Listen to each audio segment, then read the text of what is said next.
All right. Hey, good afternoon. Appreciate everyone coming. I know that as we get closer and closer to crossover and then eventually to sine die, logistics will continue to be tough. Just as a matter of order, what we're going to do is we're going to first take up Representative Kendrick's bill 478. And then after that, there was a bill read for the first time and assigned today to committee. We're going to go ahead and discuss that. And again, just like we did with some of our other bills, discuss it and be able to have some questions and some answers and then go from there. But in the meantime, unless there is any objection to looking at those two bills, any? Yeah, the other bill does not have a bill number yet, but it should be inside of your folder, LC 394670. But I want to be clear, the focus is on Representative Kendrick, and we want to go ahead and do that. But then I'm going to ask, if you don't mind, stay for an extra 10 minutes, and let's go ahead and at least have a conversation on this second bill, if that's okay. Okay, thank you, Chairman Prince. I appreciate that. Anything else for the good of the order? All right, Representative Kendrick, the floor is yours. Thank you, Mr. Chair and members of the committee. So I am presenting House Bill 478, and what this bill does is require a disclaimer to be on material that is produced by artificial intelligence if it's used commercially, so like in trade and commerce. The purpose of it is to bring some sunshine. If you're going to be doing business in the state of Georgia, we need to make sure that we know that images that are being produced are produced by artificial intelligence. It's not limiting what it is that can be said, but it is providing a disclaimer so that the consumer knows that the images have been created by artificial intelligence. There's some additional information in your packet that I just want to briefly highlight for you. The first one is the OCGA 10-1-397. A question was asked about sort of what the penalties were if somebody who was using artificial intelligence in commerce or trade, what would be the penalties if they didn't comply? And that gives you the code section. It's under the Fair Business Practices Act, so that is the code section that this will go under. Someone else also asked about sort of what does this look like visually. So you have a picture of some cute dogs that were produced by artificial intelligence, and it sort of gives you an example of some of the language that you could use to make sure that people know that the image is generated by artificial intelligence. The next one is an email that sort of harks back to the deepfake bill that we looked at last year. So some of the language from that bill, if you may remember, has been used in this bill, identical language. And then the last email that you should see is the definition of trade and commerce under OCGA 10-1-392 of the Fair Business Practices Act. So you know exactly what it is that we're talking about when we say commerce and trade. So that is my presentation, and I'm happy to answer any questions. Thank you, Representative. Are there any questions?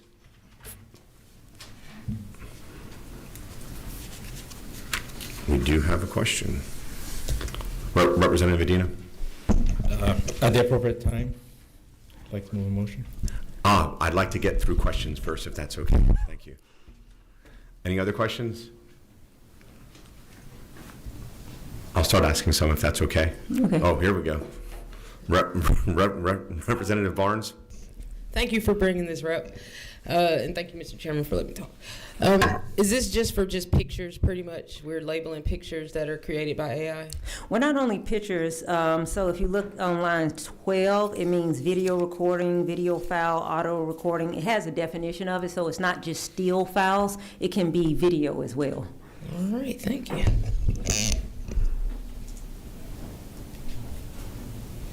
Chairman Prince. Oh, I think she just answered what I was wondering. The actual, is it just pictures or video as well? But also in the video, though, this still will scroll across the top of the video. Yeah, so it would have to cover about 30% of the scrolling. Mm-hmm. Okay, good deal. Thank you. Good bill. Thank you, Chairman Prince. Representative Kendrick, This is somewhat similar to, I think, about the 8th version of the deepfake video last year, or the deepfake bill that we entertained last year. Yeah, we ended up with how many versions? I think there was 27. 27 versions of that bill. So the good news is I think a lot of us have seen either exact language or similar language last year. The part that, and maybe I'm just missing it, and you were kind enough to give me a copy before you even filed it, is the location of it. I know we have the contrast, we have it's 30%, the color has to be contrasted, but do we have anything in here that's prescriptive regarding here with your example with the canines, it's I'll say on the top. In other words, is there a place where it has to go either top or bottom, et cetera, or according to your legislation, it seems like it's quiet to the location, and I want to know, was that intentional? No, it was not intentional to leave it out. The idea was if we included, everything in lines 28 through 37, that the location would not necessarily matter, because even included in these lines, if there was, for example, a black background and you wanted to put the disclaimer in brown, it still had to have a significant contrast. So the location of where you would have to put it, essentially it would have to fall within one of these things. So there would only be so many places you could put it anyway. I see. So you were basing it almost like on the pixels in terms of where it was shading, where it wasn't shading, Correct. in terms of the appropriate place to get enough contrast to meet Correct. what would be the statute in terms of being able to show the consumer of this information this was in fact generative AI. Correct. Okay, great. I appreciate that. Chairman Thomas. Thank you. This is a friendly question, although it may not come across that way.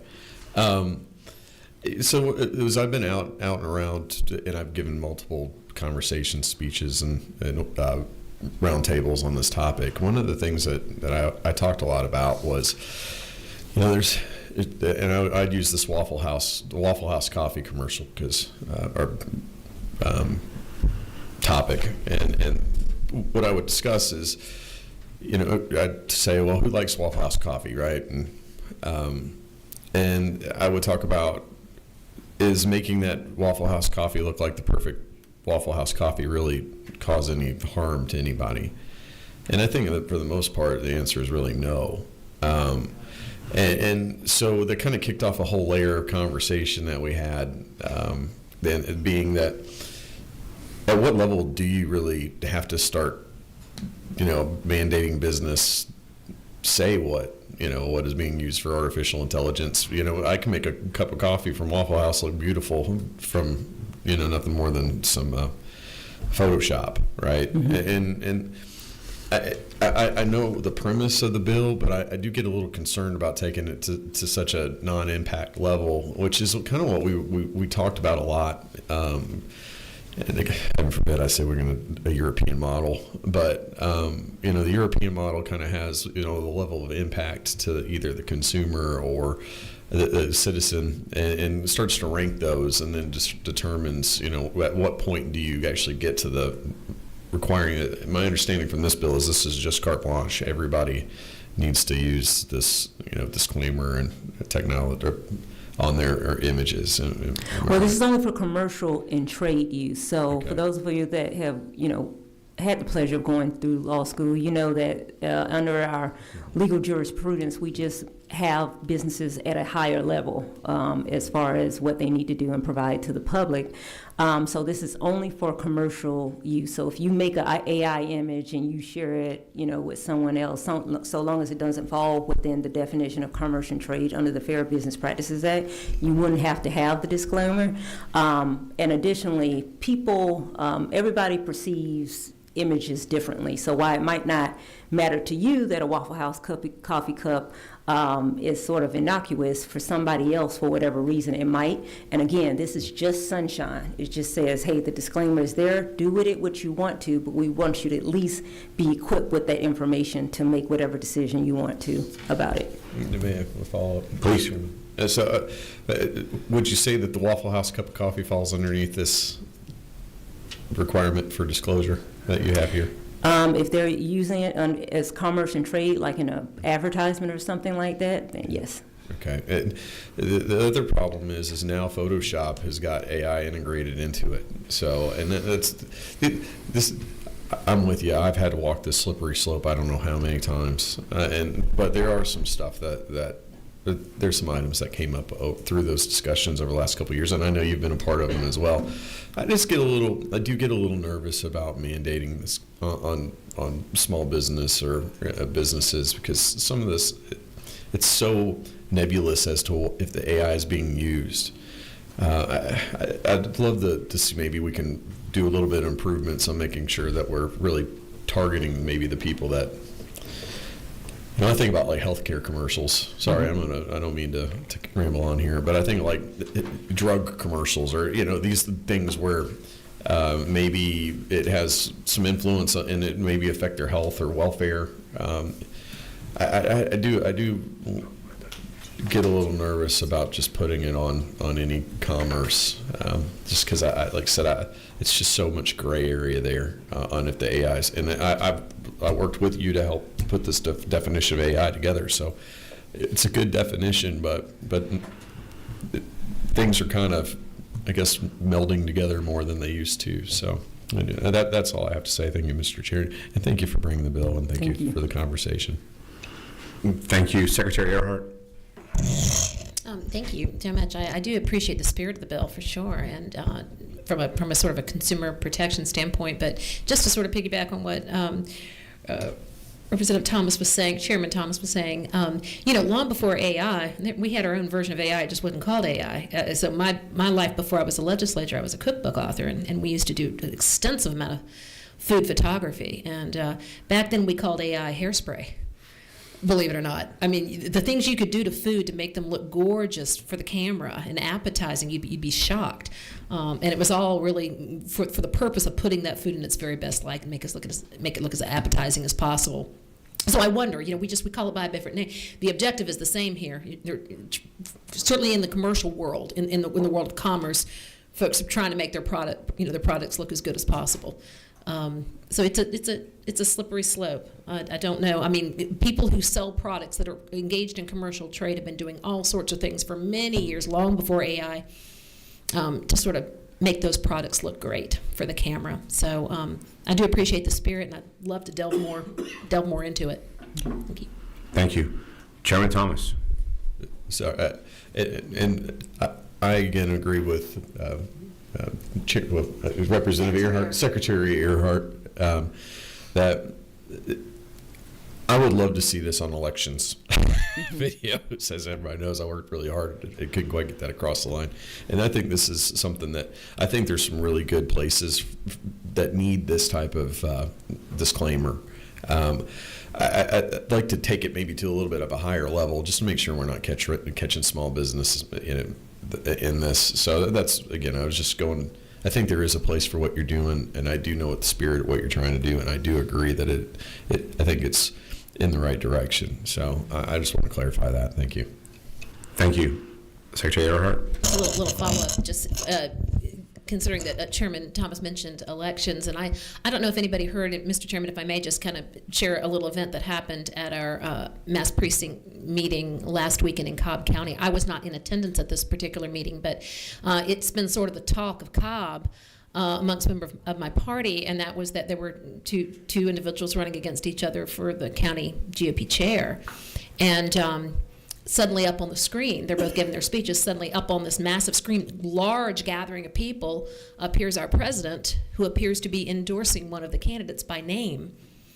You should have seen just the reaction across the room.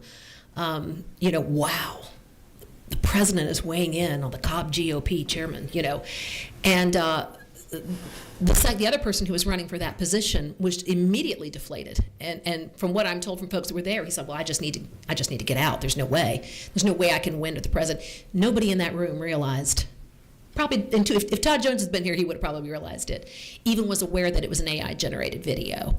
And later they had to come back on and inform the public. But so I am very aware of the effect that non-disclosure of these sorts of things, or how it can misrepresent certain facts. There's no question this is a hot button topic, and I appreciate the spirit of the bill. I truly do. Yes, and many of you know I represent small business owners, all small business owners in my law practice. So I'm sensitive to how it's going to affect small businesses as well.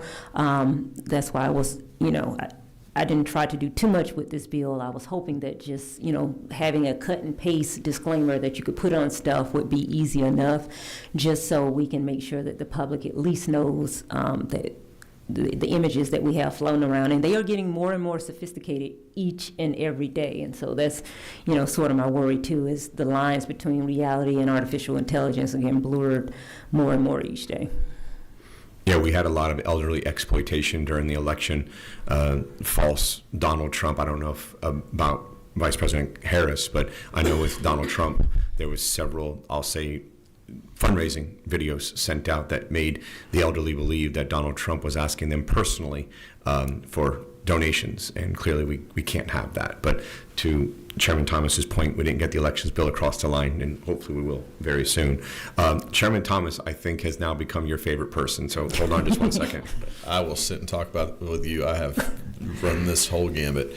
I actually have one comment to Secretary Earhart. How many people in that room just believed what they saw? I mean, can you mind, Mr. Chairman, can we have the discussion? I want to be brief because I know I lose you in 5 minutes, and I want to be able to get to this and I'd rather questions go to the sponsor, if that makes any sense. I don't mean to be disrespectful, but no, if we could, absolutely, Mr. Chairman. she's on the hot seat, so let's keep her on the hot seat. That sounds Okay. fair. I would just say that they've definitely, the number one complaint against the bill was people were smart enough to know that they just could look at it and could just tell. And that was what I was leading to, is I do think there's a need for this. So thank you. All right, thank you.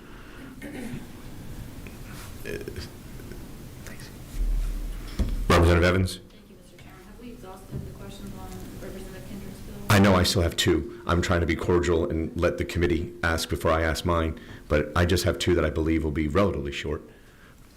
Chairman Prince? No, I'll yield to your questions. I was going to make a motion, but Oh. go ahead. Okay, thank you. If you have two questions. I do. Yeah. First and foremost, and maybe lead counsel can comment on this, Representative Kendrick, and the two are related, so I'll give you the two and take them in any order you'd like. On line 23, where it says on or after July 21st, 2025, any individual engaged, one of the things I learned from the elections bill is that non-resident is a actual word or phrase that is defined in our statute, which is effectively through our long arm statute, which says if you participate in commerce in our state, even if you are domiciled outside of our state, you're still subject to our laws. And my question would be either to you or lead counsel, do we need to say any individual or non-resident, because of the fact that, which then comes my second question, my understanding is, and I am not a broadcasting expert, but my understanding is the Jacksonville TV stations come into Georgia, certain South Carolina stations come into Georgia, North Carolina stations. I understand Chattanooga stations come into Georgia. My point being is we're going to have commercials from, I'll say, foreign TV stations, foreign meaning outside of our state, coming into our state. And I understand ignorance of the law is not a defense, but that being stated, back to your comment and Chairman Thomas's comment around small business, I don't necessarily expect the tire store that's doing an advertisement at 2 a.m. on their tires because they got a cheap slot to know all the laws in all the states that commercial is going to hit. So I guess my question is, one, on line 23, does non-resident need to be added there because of the long arm statute? And then number two, in terms of the intent of your bill, around what do we need to do, especially for, again, I call them foreign TV stations or foreign radio stations, but what I'm saying is our stations outside of our state. So those are the two questions. Okay, so to the first question, Lady Council and I had this discussion, and correct me if I'm wrong, but the long arm statute would apply. I guess your question is, do we need to change it so that it's clear that that would apply? And I don't know the answer to that question. Please, can you sit next to Representative Evans? Yes, sir. Thank you.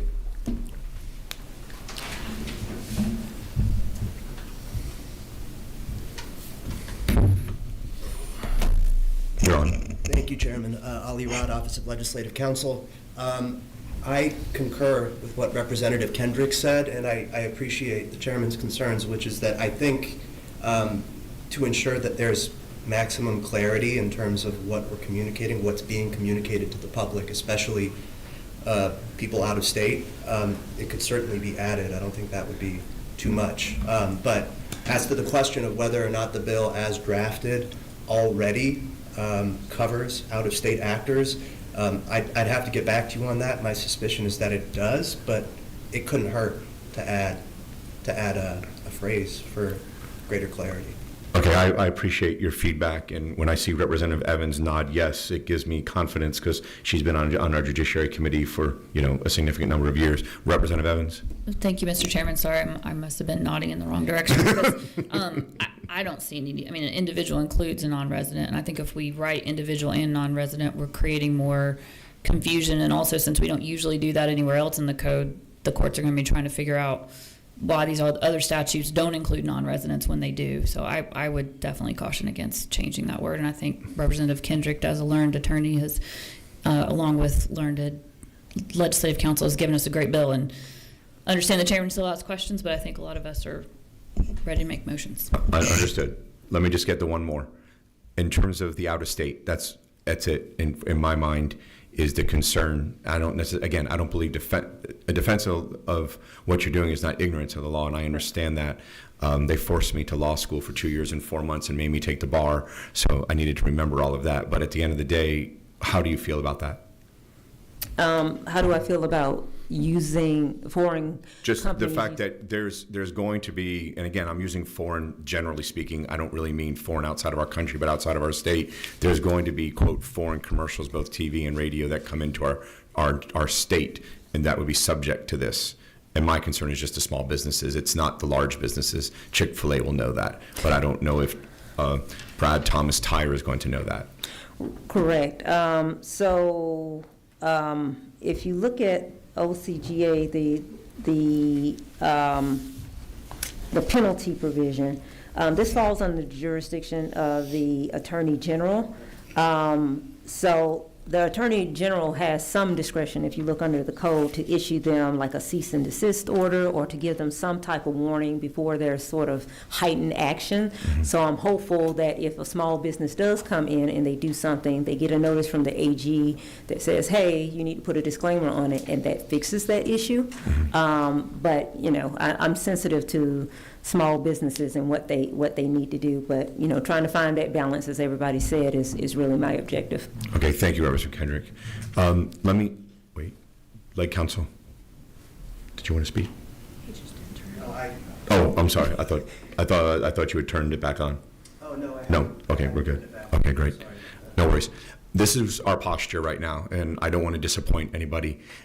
Just like we did on Vertiport, just like we've done on other ones, I wanted to have a discussion on this. We're going to reconvene this committee tomorrow, okay? So we're talking a 24-hour, everyone breathe. If it's possible, get with Chairman Thomas, get with Secretary Earhart. I don't think anyone else had any issues. If we have to create a sub, Representative Kendrick, then by all means, let's get the changes in as quickly as possible. Let's get it to Leg Council, and let's get it to the committee. But we'll have a meeting tomorrow at either adjournment or an hour after adjournment. We're just trying to get the room because I want to be able to not just entertain your bill for move to rules, but I want to be able to entertain the next bill that we're about to discuss for rules. So please take that as just kind of making sure we're cautioned and we're just taking it the right way. Please don't take that as a negative response to your bill, but rather let's entertain a motion tomorrow if that's okay. Okay. Thank you. Thank you, Representative Kendrick.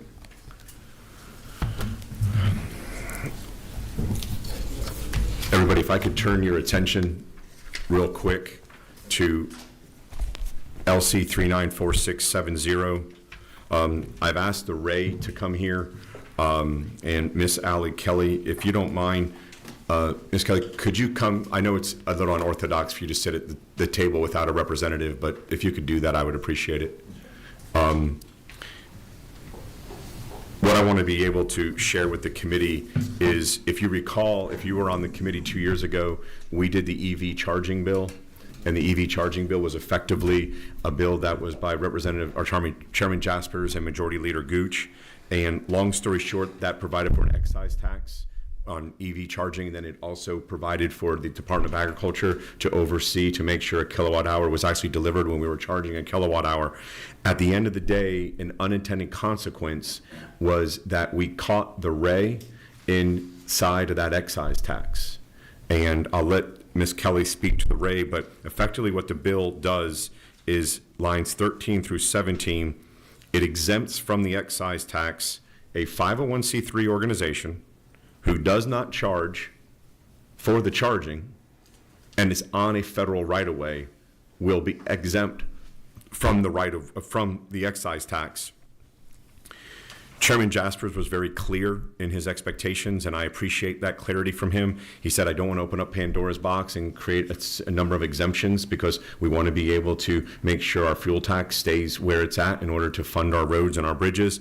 This is, as far as we can tell, a complete one-off exemption. In other words, putting something onto the federal right-of-way is nearly impossible. And then on top of that, on the federal right-of-way, you're not allowed to charge anyway. So even if you were to gain that ability, you wouldn't be able to charge. So many for-profits are not going to go on to a place where they can't charge.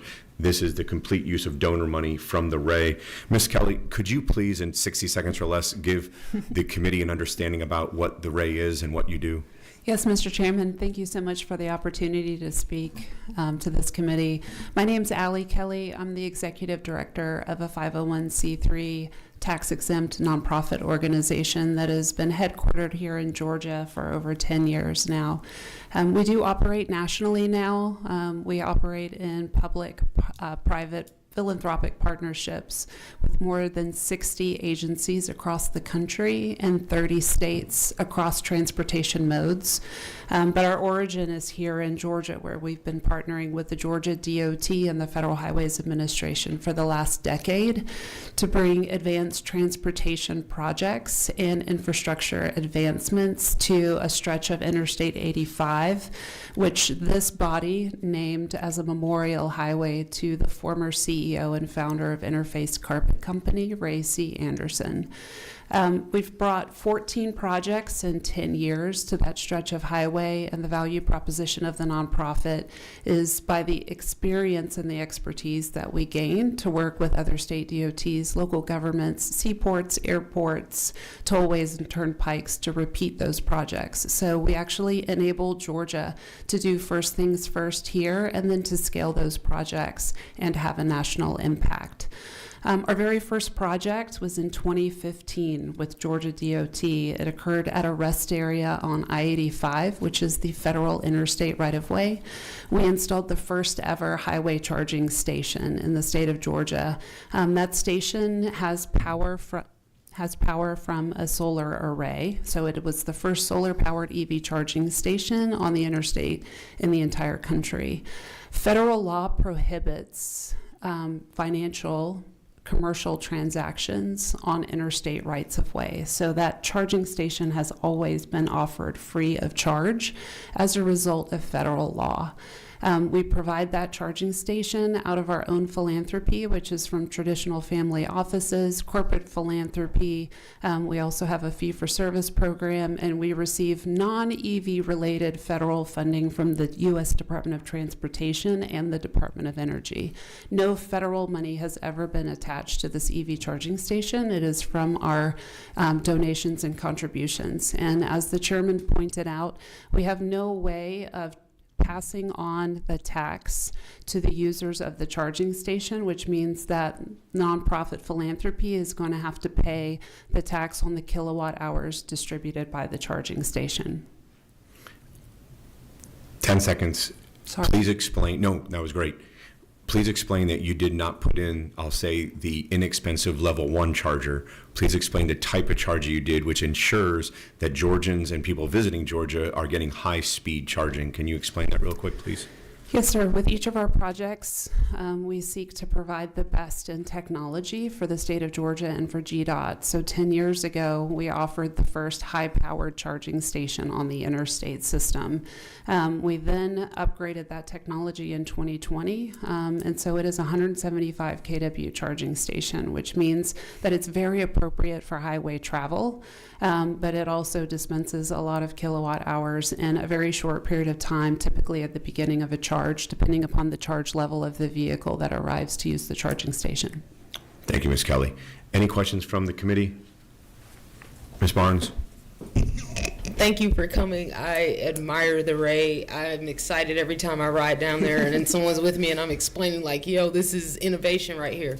But I appreciate you coming and I definitely support the Ray. Thank you so much. Thank you, Representative. Thank you, Representative Barnes, and I apologize. Any other questions? Ms. Kelly, thank you so much. Members of the committee, please be on the lookout for an invitation from Stacy Williams. We're going to reconvene tomorrow on 478. We'll have a bill number on this and reconvene on that. And unless I hear an objection, we're adjourned. Thank you.